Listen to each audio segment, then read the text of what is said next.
Fire Emblem Fates is one of the most divisive games in the Fire Emblem series. Despite Three Houses being the most popular game in the series, most people agree that it's still a great game. If you don't have Twitter, let me summarize the discourse that happens. Fun fact, Edelgard is actually, Hitler, Actually, no, she's not. I like Dimitri, you know, I think he's pretty cute and nice. Dimitri murders women, not just kills, but murder. And yeah, I think you get the point. However, whenever someone brings up Fates, the whole conversation shifts from being positive to being negative. So I'm making this video for two reasons. First, I know many people's first Fire Emblem was Three Houses. And second, this game did both good and bad things that we need to acknowledge. I'm Vthepizzaboy, and today we're going to be investigating what went wrong with Fire Emblem Fates.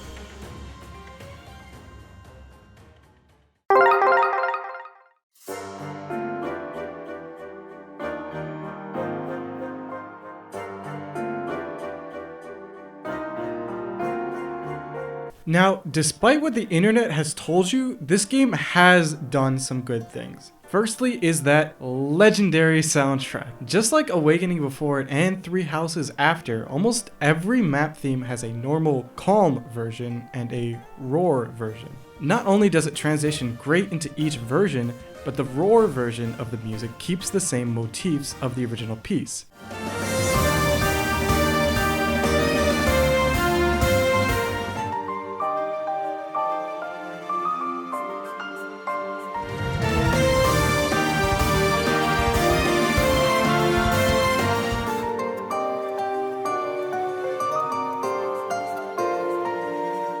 Also, the use of more atypical instruments sets Fates aside from the rest of the games. The music isn't the only good thing about this game, as it is truly a good sequel to Awakening. Now, this segment is going to be a little difficult to explain because they really improved the feel of the gameplay going from Awakening to Fates. They streamlined it so much that it feels a little clunky to go back to Awakening after playing Fates, which is exactly how a video game sequel should feel. And well, it didn't improve everything from Awakening, but we'll talk about that soon. And finally, the class customization is some of the best in the series, even arguably better than Three Houses' class system. Each class starts off filling different roles and can eventually branch off into one of two different classes. But my absolute favorite thing that this game does differently than pretty much every single Fire Emblem game before and after it is the removal of gender-restricted classes. A game design philosophy I believe in is that the player should be given a sandbox, and it's up to the player to decide what to do with the toys given to them. A game that does this extremely well is Breath of the Wild, but we're not talking about that today. The point I'm trying to make is that gender-restricted classes only in turn restrict the player and their playstyle. And by removing this restriction, we can allow the player to experiment more and in turn have more fun. Unfortunately, it's time to talk about what this game did wrong, and don't worry, there's a lot to talk about. Now, this game had a very rocky development, but it wasn't always like that. After the surprise hit of Awakening, Intelligent Systems was moved out of Nintendo's headquarters in Kyoto to their own office, still in Kyoto. Nintendo, seeing the huge success of Awakening, basically went up to Intelligent Systems and said, "Look, we don't know how you did it, but you made this hugely successful game. So here's a bunch of money, now do it again." Okay, see you in 3 years. Now, if you're not familiar with the behind the scenes of games development, this probably doesn't sound like too much of a problem to you. However, in the history of gaming, this has always ended in disaster. The only time this has ever produced a good, stress-free sequel was Silent Hill 2. Otherwise, it's always almost misstepped in one way or another. And if you've heard anything of Fates development, then you probably know about Team A and Team B. but for those of you who don't know or remember, let me clarify. So, in the Japanese version of the game, there is a mini game called Skinship, where you would rub the stylus on the character's face to raise your relationship with them. When they were still testing the game, they kept pushing and pushing the boundaries of this mode as far as they thought they could. While this was going on, there were two different teams testing this mechanic, Team A and Team B. While Team A rightfully found the whole mechanic really unnerving and wanted to scale it back, Team B wanted to go all out with it. Team B wanted the cursor to be a hand and wanted to expand the touchable area from the character's face to other parts.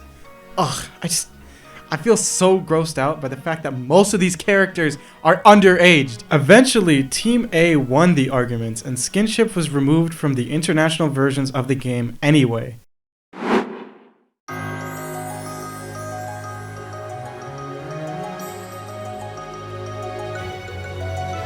Now, there are a ton of videos out there on the terrible storyline, so I'm not even going to cover it here. But the biggest problem is that a lot of the story feels like filler, just going from one chapter to the next with no concern on the player's part.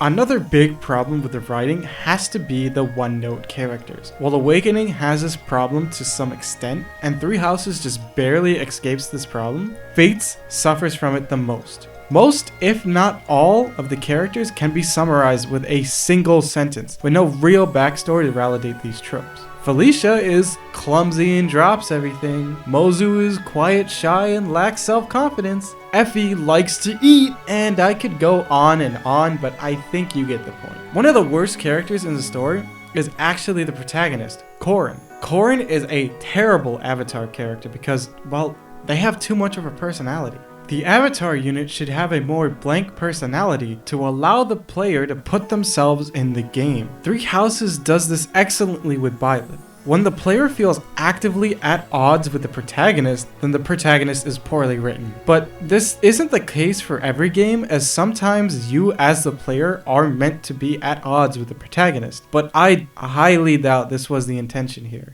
Mommy's here!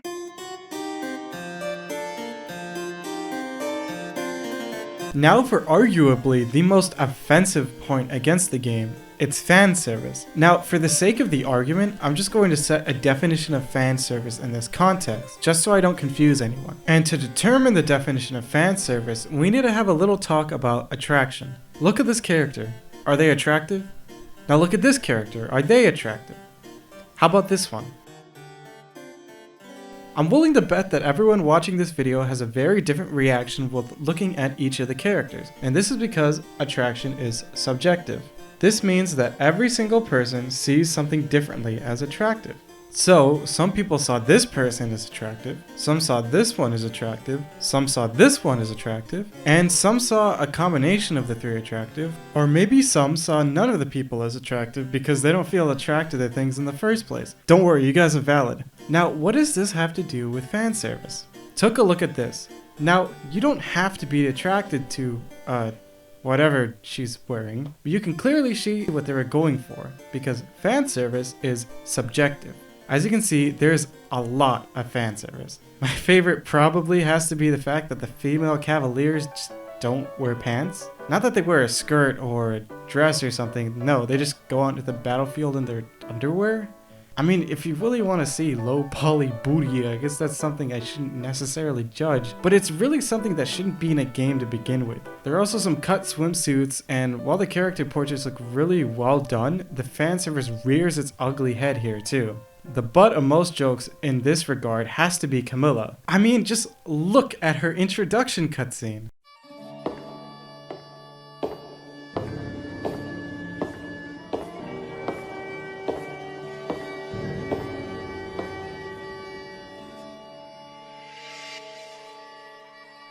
Ah, I see you missed your big sister.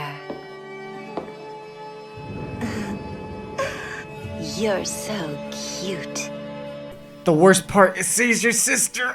Yeah, we're moving on. Hey, I'm sorry for stopping the video for a second, but hear me out. I just opened a Ko-fi account, which is a way for you to support me directly if you feel like it. It's not a subscription service, so if you want to help me out by giving me a one-time payment, please consider it. There'll be a link in the pinned comment and description. Thank you, and we'll go back to the video now. Thanks for the business.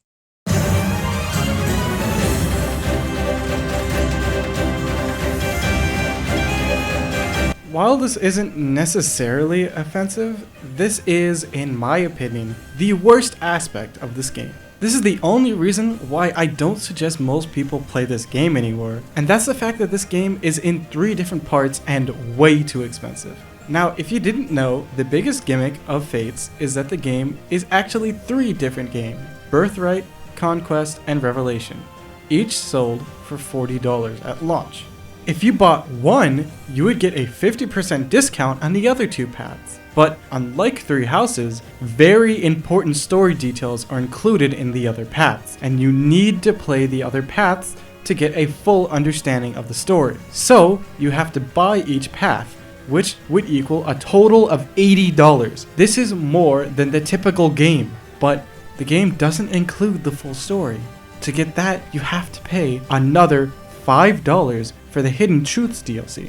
And if you count in the Heirs of Fate DLC, which may give you important story details, this would mean you would have to pay $105 for a 3DS game. No game should be worth more than $100. This is why many people, including myself, were very disappointed with Fire Emblem Fates. Thank you so much for watching. Please like and subscribe. As mentioned earlier, please consider supporting me via Ko-fi if you like my content. It's not necessary, but I would really appreciate it. In the future, I'll be looking past the hype for Three Houses and seeing if it still holds up, and looking into the cut content for the game too. So if you want to see that, subscribe. Thanks.